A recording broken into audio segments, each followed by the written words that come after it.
Hi guys, Alfred is over there where I was a minute ago. He's beautiful. He's my baby. Hi guys, welcome back to my channel. Welcome to a new video. Today I'm here to review We Need to Talk About Kevin by Lionel Shriver. I'm pretty sure it is Shriver, hopefully. Full disclaimer, I'm going to talk about this book freely, so this is a review, but at the same time a discussion. I'm not going to do what I usually do. The first part of the review is spoiler free, and then I talk about specific things. I'm just going to talk about specific things and details and all that right now. So if you haven't read this book and you want to, maybe you should read it first and then watch this video. But if you're here and you're going to watch the whole thing, thank you so much. This is the only cover that I know of, and I got it in the UK a few years ago, and when I got it, it took me like a year and a half to read, because I knew it was going to be intense. Unfortunately, I watched the film first because I didn't know there was a book, and so I knew what was going to happen, but at the same time I knew that the book will most likely be just very intense and, you know, stressful, and I wanted to be ready for that. And I don't know if I read it when I should. This is an amazing book, but at the same time, wow. It was really scary in a way and just heartbreaking, but at the same time it was beautifully written. I really enjoyed this narrative. I realize, and I agree, because I've seen a lot of people talking about it. Sometimes it feels like the writing style is a little bit too complex, and it didn't need to be. It feels like the author was using very uncommon words on purpose when she could have used a simpler term and make the narrative a lot more natural. I don't know her other books, so I've only read We Need to Talk About Kevin, so I can't really say if that's her writing style or not, or if she was trying to say something through her writing about our narrator. It just seemed sometimes it was a little bit confusing to follow, but you know, still beautifully written, I have to say. And if you have been following my channel, you know that I'm a very slow reader, and I read this book in 2 days, and this is 468 pages long.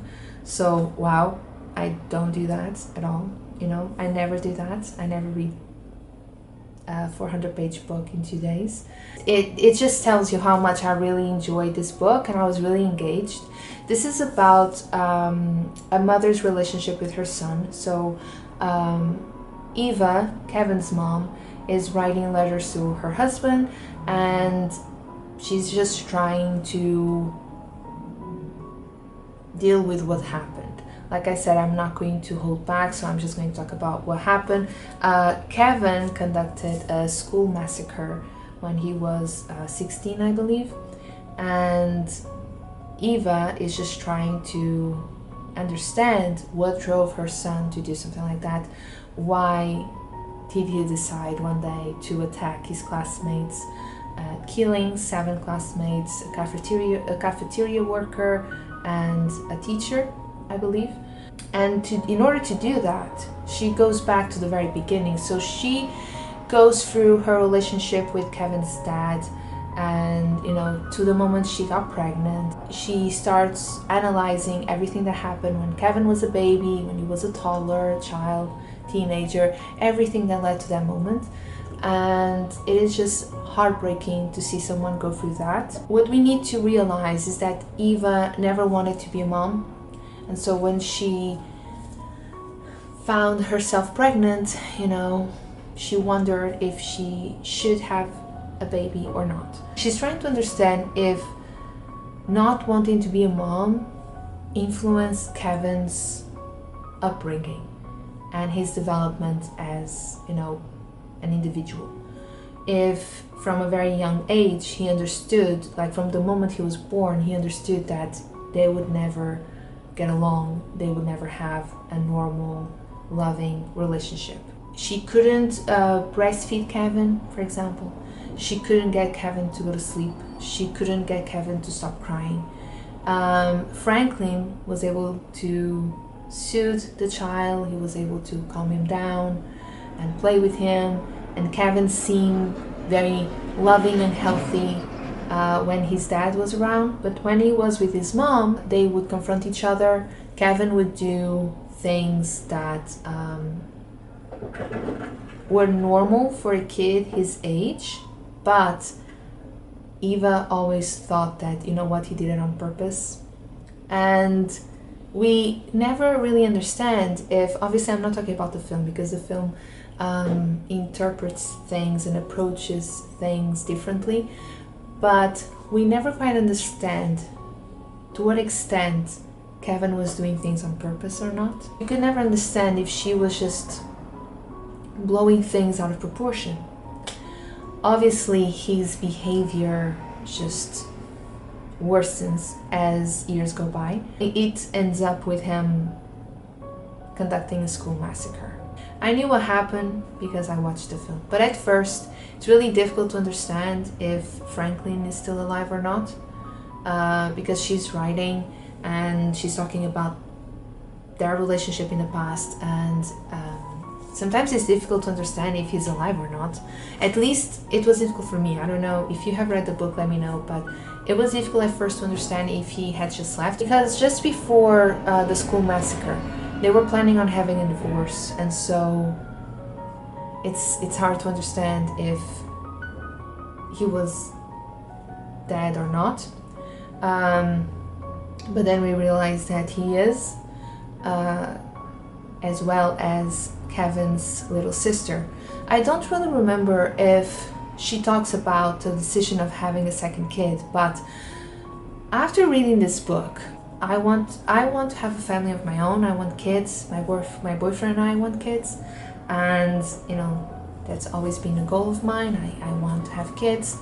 But after reading this book, you know, I wondered. I was like, wow, maybe that's not a good idea. Because one of the questions that this book raises is, are people born evil? And it's just so scary to think that you could have a kid and this could happen. And we know that things like this happen. A lot of, obviously this is a fictional school massacre, but in the US we know that there have been many, unfortunately. The next day, everybody's talking about why did they do it? Why did they decide to do that? You never know. You actually never know. And I think because Kevin always antagonizes his mother, I think she is trying to deal with what happened, but understand if she is the one to blame.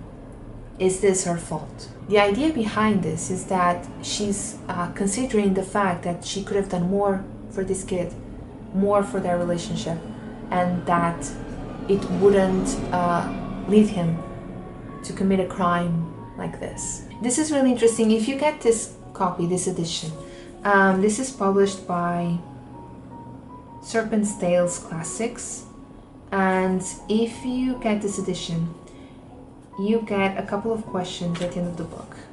And one of them is Eva a bad mother? Is she too hard on herself, or is she not hard enough? And this is basically what she's trying to figure out. She's trying to understand if she was a bad mother. We're reading this and we can't help but wonder what would happen if we were Eva, you know? If this happened to us as mothers and as dads, and it's just so scary. But I was super engaged. I really wanted to continue with the book because it's very different from the film. If you have watched the film but haven't read the book, I highly recommend the book because the fact that it's written in letters, it just makes it a lot more personal, and the experience is just completely different. She is also trying to understand her feelings towards Kevin. Does she love him? Because she's she's his mom, and moms always love their kids. It doesn't really matter what they do from early childhood. That's what people tell us. And she's trying to understand if she loves her kid, if she can come to terms with it, with what he did. She has to deal with all the hatred that comes from Kevin's crime because everybody in town knows her and blames her. She's a bad mother. If she were a good mother, nothing like this would have happened, you know. And what really just, I don't know, had an impact on me was when she asks, right before he's moved, Kevin is in jail and she visits him, and they have this really weird relationship because they barely talk, and when they do, they're very sarcastic towards each other. And he's about to turn 18, meaning he is going to a maximum security prison, and he's scared, he's frightened, obviously, because he's going to have to live and deal with these hardcore criminals. She asks why he did what he did, and he says that he's not sure anymore, which again, you know, brings up the question about being born evil. Did he do it just because he was bored, because he was annoyed, because he didn't like the people? We don't know. This is an amazing book, but it is heavy, it is intense. Obviously, trigger warning for, you know, the school massacre, murder, but also physical violence, psychological violence, depression, doubt, self-loathing. I mean, so many things. It's a very, very dark narrative, but at the same time, wow, it was just so, what a ride, you know, what a ride. Just so difficult to think of ourselves going through something like this, and it broke my heart. And you know, the interesting part is when she realizes that regardless of what happens, she loves him. He is her kid and she's always going to love him. This book just questions so many things. We don't want to answer those questions. We don't want to go through something that will make us have to answer that, because it is just so hard. It's really hard. I don't know, guys.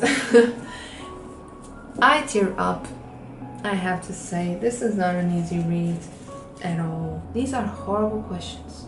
These are questions that a lot of people had to analyze and try and get some closure, try to answer those questions, because some people went through this. I really hope you enjoyed this video. Let me know if you have read this book. Let me know if you agree with me or not. What do you think? Do you think Ava is a bad mother? Do you think she's to blame? So let me know, please, down below. Comment, like, subscribe, the whole thing. And I'll talk to you very, very soon. Bye!